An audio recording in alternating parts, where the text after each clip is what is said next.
Good morning. Welcome to the Community Voice. I'm Steve Graddick, your host. Thank you for being with us this morning. And there we go. It's been a while, so I'm not sure which buttons are what anymore. My memory's not what it used to be. Anyway, good morning, Happy New Year, and thank you for tuning in. We've got a special program for you this morning, and his name is Jim Bennett. The last time he was here, he was on 9/11. He's a candidate for U.S. Congress, 3rd District.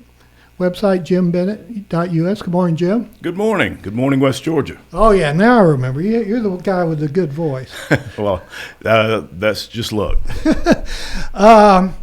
Well, you were here on 9/11, and a lot's changed since then. It certainly has. But before we get into all of that, for the people who don't know who Jim Bennett is, you're a Carroll Countian, and give us a little 2 or 3 minute bio, info, introduction, so that we can get to know you, our audience can get to know you a little better. All right. I was born in Rockledge, Florida. Both my grandfathers were literally rocket scientists at Cape Canaveral. That's where my parents met. And my father became a teacher, and he ended up teaching at West Georgia. And we moved to Carrollton when I was 8 years old. Everyone else has moved away, and I'm still here. This is my home. I've been here for 48 years now. I've always lived in Carroll County since then, and I've never moved away. At 19 years old, I was recruited by Assistant Chief Barry Carroll, the Carrollton Police Department. My mother and he conspired, and he literally called me up one afternoon and said, "Jim, I need you to come down to the police department." And I said, "Why?" He said, "It doesn't matter why. Just come down here, and I need to talk to you." And I showed up, and he said, "Raise your right hand." And I became a policeman at 19 years old for Carrollton PD. And within a few moments, I was sworn in as a police officer, and I didn't even know why I'd gone up there. So that was a rather bizarre recruiting story. Before that, you were a Bowden Red Devil. You graduated. No, I went to Carrollton. You're a Trojan. I was a Trojan. I graduated in 1985 with a lot of other great Americans. The class of 1985 at Carrollton High School was just absolutely fantastic. It was huge. We had almost 100 students more than the class in front of us and the class behind us.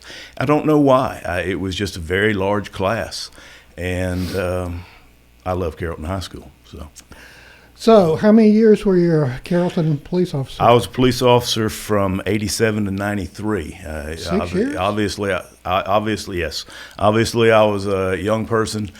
I started with Carrollton. I became a sergeant at West Georgia College. When I was 23 years old. I was teaching at the Georgia Police Academy when I was 23 years old. I don't know if anybody else has taught that young while they were there, but I did it. Member of the SWAT team in Carrollton.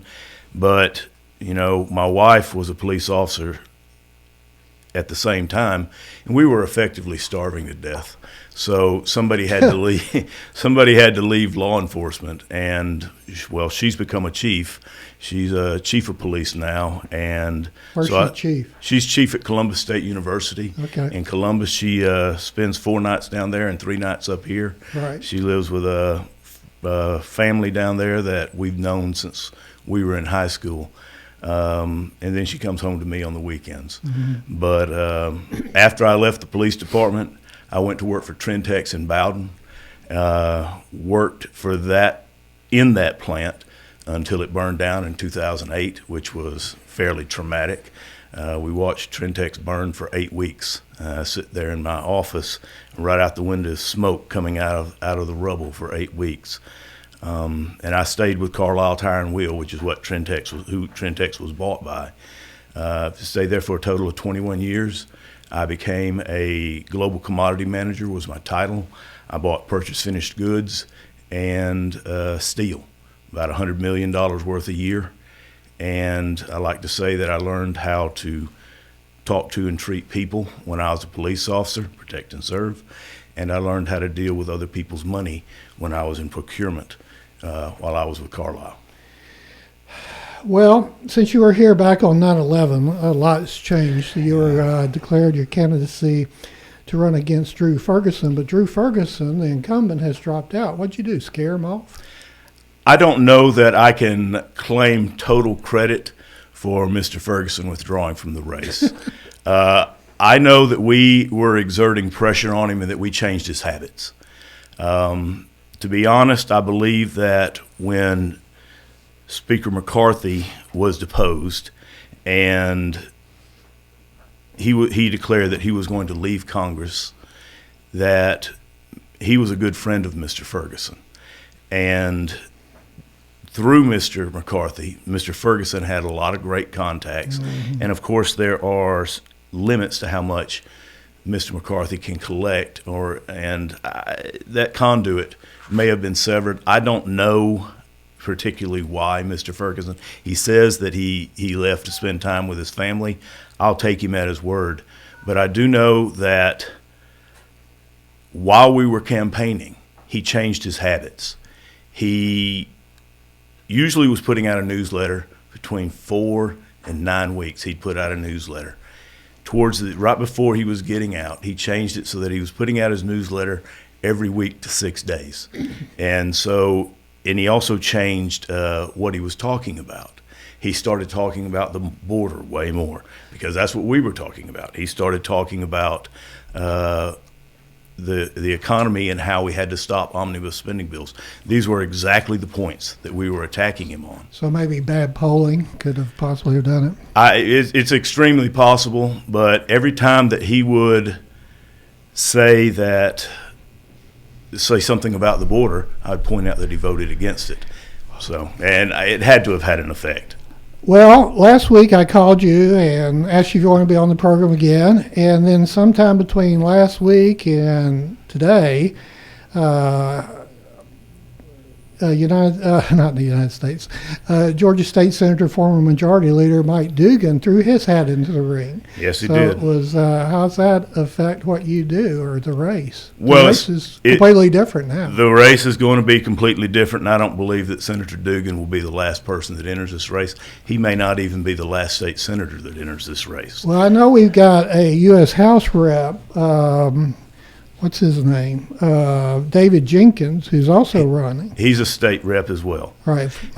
He's a state representative, and I heard Mr. Jenkins speak just a couple days ago at the Republican regular normal meeting that we have every Saturday morning here in Carrollton. He's from Meriwether County. He is from Meriwether County. I believe he lives in Luthersville. And then it's possible Philip Singleton may run. I believe Philip Singleton will get in the race. I think that's likely. He ran once before. Philip has run before. Jared Craig has run before, but I don't think Jared's going to get in the race. Mike Crane has run before. These are people that at least... That'll spice it up. Well, yes. These are people that at least have ran against Mr. Ferguson. Yeah. Right. All right. If you weren't running against Mr. Ferguson, did you really believe that he wasn't the guy for the job? And don't forget Cesar Gonzalez. And don't forget, I forget Cesar Gonzalez. You're right. All right, well, it's going to be a lot of fun and a lot of names to keep up with, and even more possibly out there. But let's jump into the issues after we take this word. We're on Facebook Live this morning. If you got any questions, we'll be back with more with candidate for U.S. Congress 3rd District, Jim Bennett, after these words. The Entrepreneur Scholar Journey at Oak Mountain Academy is designed to provide students with a clearly defined curriculum-based track to acquire essential knowledge and skills for success in business and leadership. Critical areas include identifying entrepreneurial characteristics, selecting a value position, and business model development. I'm Patrick Uran, head of school, inviting you to journey with us on the mountain. For more information, visit us at oakmountain.us. Discover your journey at OMA. Prepare, explore, and achieve. Health is a journey. It's making better choices, even when it's not easy. It's taking care of yourself and the people you love. At Tanner Health System, we're there for you with every step, with primary care, heart care, cancer care, women's care, orthopedics, surgical services, and so much more. We're dedicated to helping you live and feel your best. So let's get on that journey to health. You've got places to be for many years to come. Find us at tanner.org.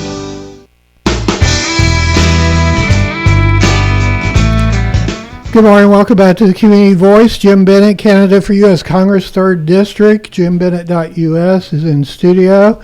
We invited him a week ago, and so much has changed, and it is changing.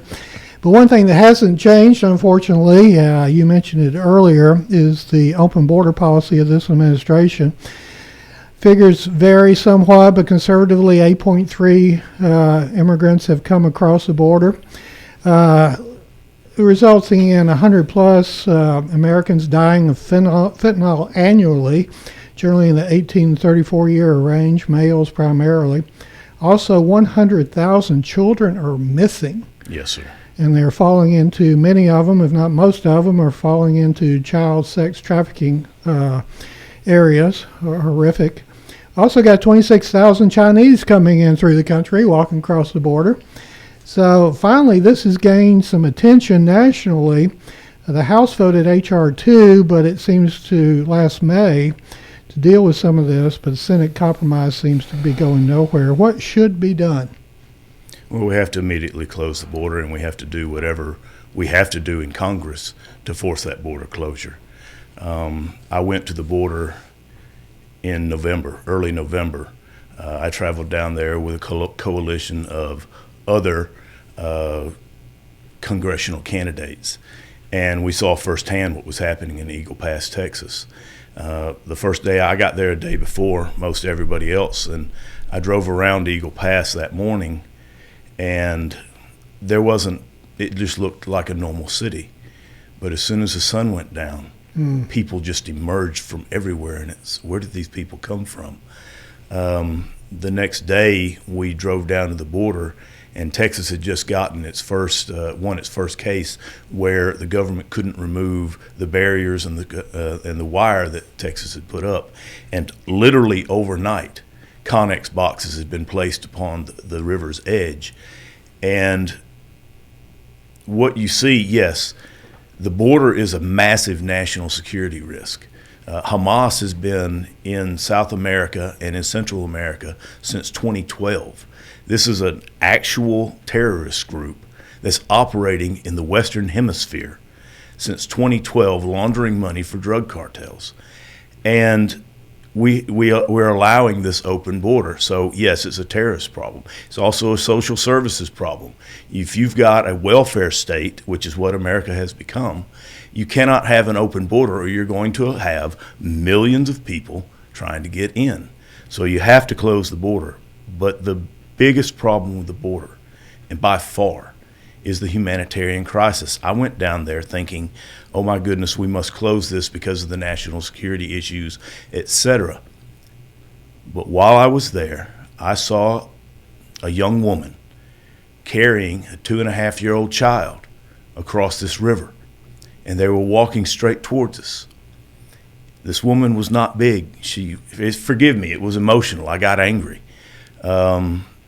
She was carrying this child with someone who I presume was her husband. He was carrying a 5-year-old boy. And the water is up to her armpits. And she's holding this child above her head, and there's 12 feet of concertina wire between me and her. I'm a first responder. When I see a problem, I move towards it.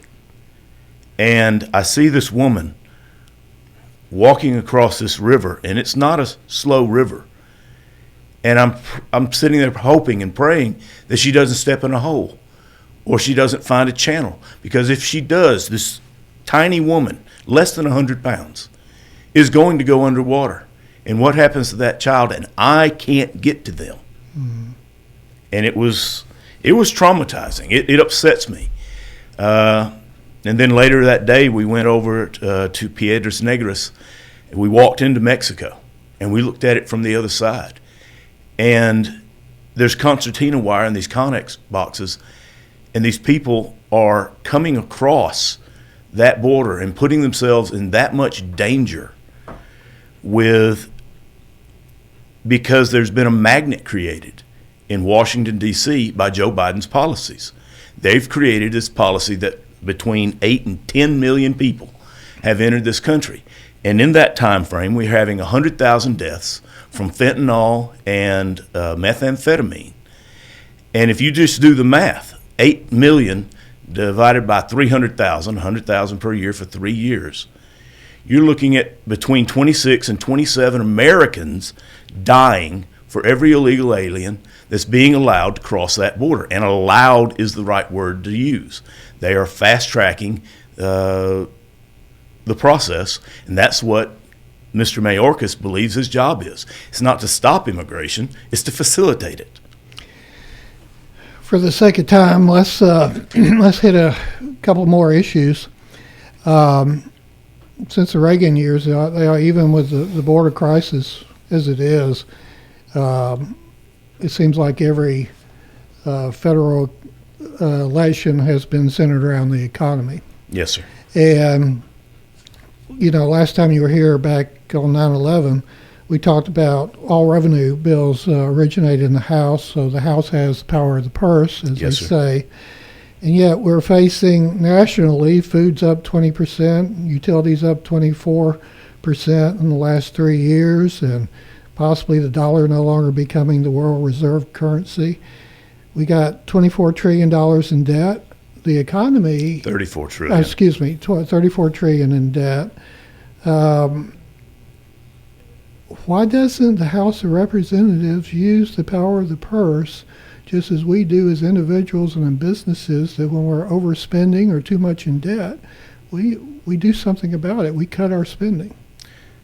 Well, that's a multifaceted question. For one, they don't have the will. That's the obvious answer, straight up. They don't have the will. But then you have to ask yourself, why don't they have the will? And it's because they know that the national media is going to get on there and just going to beat them and beat them and beat them and say that the only power that the Republicans have is literally to shut down non-essential government. Well, we shut down non-essential government every weekend. We just went through a period where the government was effectively shut down for 2 weeks over the holidays. But they don't have the political, well, it was. They don't have the political will to shut down the non-essential government. That's not talking about Social Security. That's not talking about our armed forces. That's not talking about the enumerated powers of the federal government. It's talking about everything else. But that's the short answer is they don't want to. And then you have to ask yourself, why don't they want to? And how do you shut down a border, or excuse me, how do you shut down the government when that is what the lobbyists and everyone that's writing you checks to get you reelected want to happen? They want that to continue. So Washington, D.C. floats on a sea of corruption, and they are going to keep that spigot open as long as they possibly can, and that means that they're going to keep spending. Okay. There's so much on that, and it's so incredibly important to talk about. But let's, again, kind of for the sake of time, there's been in the last year a lot of chatter about a potential World War III. Yes. And, I'm old enough to remember, elementary school in the early 60s, I hate to say. But we really haven't had any discussion about World War III until now. So with that said, and, it used to be war was simply troops on a battlefield with weapons, and now it's cyber warfare, and it's, surgical strikes with drones. It's different. Intellectual property. Yes, exactly, intellectual property. I'm concerned that if somehow this nation, whenever, falls somewhat into chaos, it doesn't take a whole lot for China to really upend us in the cyberspace. Does that, am I on target there? No pun intended. Or do you think, what is the threat do you see from communist China and potential World War III? I think it's a real threat, and I believe one of the things that we always have to be aware of is that the hegemony of the United States is always going to be under attack. And China, with a significantly larger population than we are, is always going to be seeking to supplant us as that hegemon. But it's not just China. We're seeing where, take the BRICS organization, for instance, where they are seeking to supplant the king dollar and replace it with their local currencies. And they're being successful in doing that. And that's Brazil, Russia, India, and China. Correct. The global south, as they're referred to sometimes. They're going to continue to do that. But what worries me is I'm tired of forever wars. I'm tired of going to war and just fighting and fighting and fighting, almost for the sake of fighting, because I really would appreciate if the United States returned to the Monroe Doctrine. I know that is an ancient term. Believe that Mr. Monroe defined it as the world divided into 4 areas: the Americas, Europe, Africa, and Asia. We do not need to continue to supply weapons and money and dollars to fight a war in Donbass, Ukraine. That is how world wars start, and that's how they started in the past in that region. It's called the Bloodlands for a reason. And then I read just yesterday that the real reason that area might be so important is that they've discovered lithium in that area. And so are we fighting a great lithium war right now? I don't know. As opposed to an oil war. Right. So I'm not looking for an imperial America. I'm looking for an America that is looking after her interest in this hemisphere. And that would be how I would pursue foreign policy as far as war is concerned. Our guest this morning is Jim Bennett, candidate for U.S. Congress, 3rd District. We'll be back with more. I got a fun question coming up. Stay with us. Oak Mountain Academy is an innovative school of academic excellence celebrating over 61 years. I'm Patrick Uran, head of school, inviting you to join us on the mountain to see our mission and vision in action. Academic excellence, a faith-based environment, and dynamic opportunities are just a few of the reasons our families choose Oak Mountain Academy. Academic scholarships and tuition assistance are available. For more information, visit us at oakmountain.us. Discover your journey at OMA. Prepare, explore, and achieve. Health is a journey. It's making better choices, even when it's not easy. It's taking care of yourself and the people you love. At Tanner Health System, we're there for you with every step, with primary care, heart care, cancer care, women's care, orthopedics, surgical services, and so much more. We're dedicated to helping you live and feel your best. So let's get on that journey to health. You've got places to be for many years to come. Find us at tanner.org.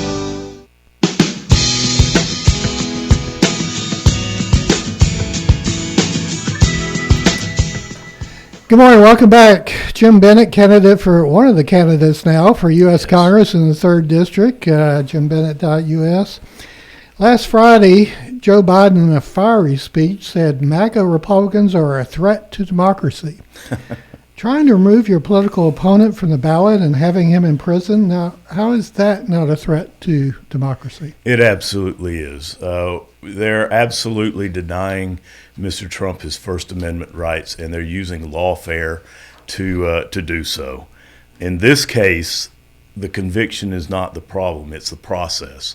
They are literally forcing Donald Trump to split his time, to look around and to deal with these problems. I don't think there's any serious people out there in the professional lawyer ranks that believe that any of these challenges will withstand Supreme Court scrutiny. But the process, the timing, all of it is set to hurt Donald Trump as much as he can. Now that it appears that Donald Trump is going to secure the nomination from the Republican Party for President of the United States, how do we weaken him as much as we can going into this election? And that's what they're doing. And the word democracy, we do not live in a democracy. A democracy, they mock us for saying that democracy, when we say that democracy is mob rule. But that's exactly what it is. Democracy does not appear in our Constitution anywhere because it is another form of tyranny. You cannot have individual rights in a democracy when you can get 50% plus one to change the rules anytime you want to. You cannot, we would truly suffer if we actually lived in a democracy. We live in a republic where we have individual rights that are not granted by our government, but we are born and conceived with those rights. They're inalienable. Mr. Biden is just trying to gaslight millions of people when he uses that word. And basically, that is the core of conservative republicanism, is it not? Yes, sir. Or Americanism. It is. Yeah, that's what I was about to say. It is not simply republicanism. It is literally the founding of this nation. Is that we are sovereign unto ourselves. That we are actual sentient beings that are born with inalienable rights, conceived with inalienable rights that can't be taken away by the state.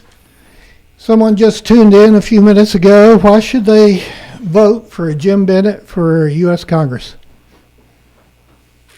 Oh, that's me. Yeah, that's I'm you. sorry. I thought somebody was writing on Facebook. No, I was looking at the phone. Fair enough. What's your elevator speech, 60 seconds, for somebody? Will you catch them at a fair or a festival or something? I am not a politician. Recently, newspapers, online, people have begun referring to me not as a politician, but as a conservative activist. And that's exactly what I am. I'm not going to go to Washington seeking to stay there. I seek to make politics boring again. I seek to return Congress to its actual roots, and that is the 18 enumerated powers of the Constitution. Get us out of all the micromanaging of the states, return power to the states so that government is as close to the people as it can get. I want to reduce the size and scope of the federal government. I want to freeze our debt ceiling. I want to close our border. Those are the things that I want most.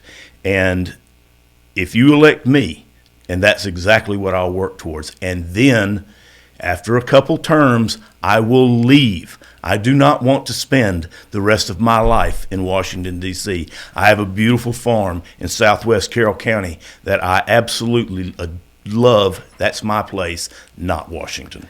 Tell us about your website, Facebook page, if someone wants to get involved. I have a Facebook page, Jim Bennett for Georgia. I have a website at jimbennett.us. And if you really want to see where I spend my most time, it's on Twitter, J_G_Bennett on X. I guess it's X now and not Twitter. So we're talking about the Republican primary. So when's Election Day? In May? May 21st. May 21st. So not long now. I've been campaigning since July 4th of last year. Everybody that gets in now, they're only campaigning for 3 or 4 months. I think that mostly by the end of this week, but certainly by the end of next week, we'll have an idea of how many people are actually going to get into this race. I think it could be 10 or 12 people by the time we get to the end of it. Thank you for coming in, Jim Bennett, and thank you for listening to the Community Voice here on WLBB. Carrollton, go out and make it a great day.